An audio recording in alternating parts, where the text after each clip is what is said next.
And we're joined by Gert Boss, the man in charge at the City of Kelowna for the snow removal. So here we have it. We're mid-January now. Not a lot of snow. Nothing. Not an inch of snow in sight anywhere we're looking. So it's been a different winter this time. Yeah. So what happens? I mean, I think the city budgets a couple of $1 million a year for this. How much of that budget is for personnel? I mean, is there any way that the resources can be used in another way or what? Oh, the resources are spoken for, whether it snows or not. Like snow, we actually appreciate it when it doesn't snow because it gives us an opportunity to get rid of some of these things that are on our to-do list for most of the year. So we keep going with, for example, the shouldering projects. We still are pouring sidewalks. We still do concrete work.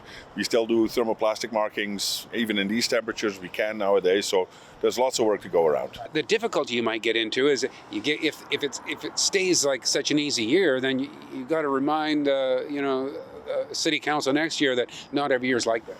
Well, and you know what? I think it's a reminder for all of us that not every winter is equal. Like for 22 and 23, we had lots of snow. We were out and about in the middle of January.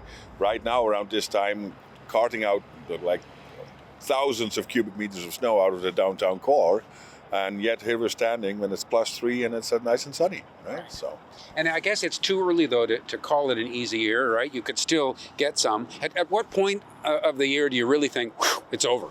Ooh, yeah. So for us, I mean, we know that we can still get snow end of March, middle of April. So we never call it over until it's done. But for all intents and purposes, for us, the official end of winter is kind of like around March 15th mark.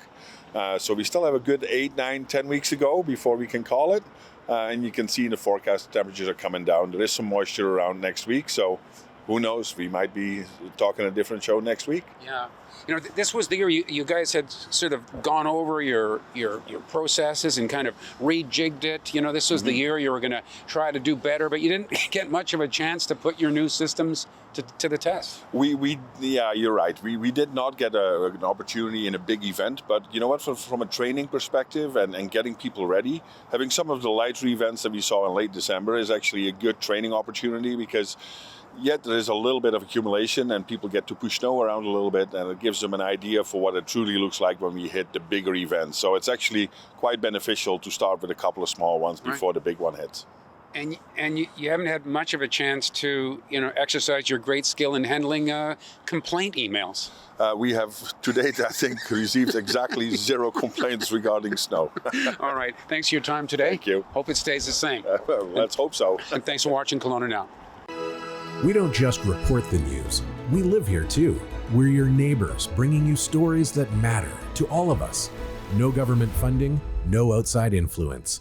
Kelowna Now, local, independent. News you can trust.